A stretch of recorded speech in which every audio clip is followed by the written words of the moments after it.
Hi hello नमस्कार, कशा आहात सर्वजण? मस्त मजेत ना? तर चला, नवीन एका व्हिडिओमध्ये मी सुजाता आपल्या सगळ्यांचं अगदी मनापासून स्वागत करते.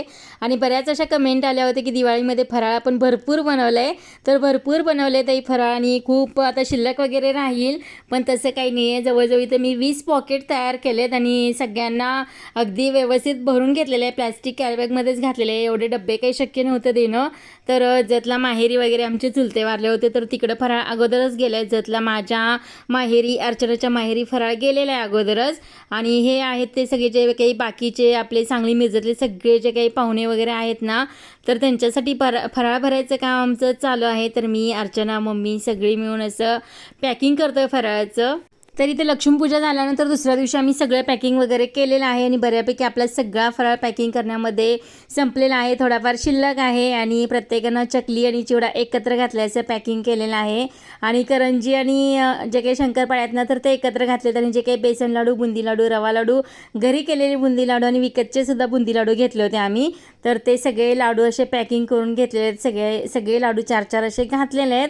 आणि जवळजवळ 20 पॉकेट आम्ही इथं तयार केलेत. आणि बाकीच्यांनी इकडं आलं तिकडं आलं ताटात वगैरे भरून द्यायचं, ते सुद्धा काम आमचं चालू होतं. तर एवढी पॉकेट आम्हाला सगळी करावी लागतात. ताई पाहुणे भरपूर आहेत आमच्या इथं. तर सगळ्यांचं असं म्हणणं होतं की तुम्ही फराळ भरपूर केलेला आहे आणि एवढं फराळ काय करता, शिल्लक राहत असेल वगैरे. तर तसं काही नाही आहे. बघा इथं चकली जी काही आपण बनवली होती ना, तर चकली चिवडा सगळं एकत्र घातलेलं आहे. लाडू सगळे एकत्र भरलेले आहेत.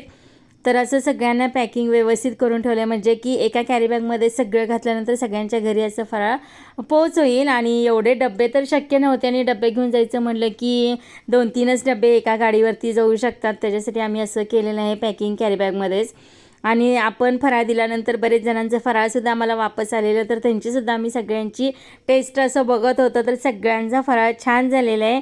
आणि बाकीचे अजून फराळ देणार होते, पण फक्त जे काही फराळ द्यायला गेले होते आमच्या घरातले, तर त्यांना येणं शक्य नव्हतं. त्यांनी आमच्याजवळ फराळ दिलेला मिस्टरांजवळ, तर तेच आम्ही टेस्ट करत होतो. तर इथं छान झालेलं आहे सगळ्यांचं फराळ. आणि इथं स्वराचं सुद्धा चाललेलं आहे. दुसऱ्या दिवशी गजरा करायचं काम, बागेतली फुलं अशी तिनं घेऊन आलेली आहे. छान असा गजरा करते. तर हा बरेच दिवस झाला व्हिडिओ शूट वगैरे करून ठेवलं होतं, एडिट करायला झालं नाही. आणि जे काही बाकीचे कार्यक्रम होते त्यामुळे व्यस्त होतं, त्यामुळे हा व्हिडिओ थोडासा लेट येतो आहे. नाहीतरी मनात सगळा आमचा फराळ देऊन पण संपला आणि खाऊन पण संपला.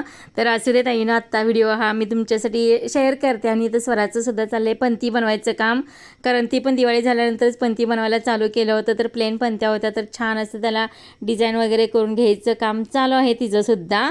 तर तिलाही खूप आवड आहे असं काहीतरी नवीन नवीन करायचं. तर हा होता आजचा व्हिडिओ. कसा वाटला नक्कीच कमेंट करा. भेटू नेक्स्ट व्हिडिओमध्ये, तोपर्यंत बाय.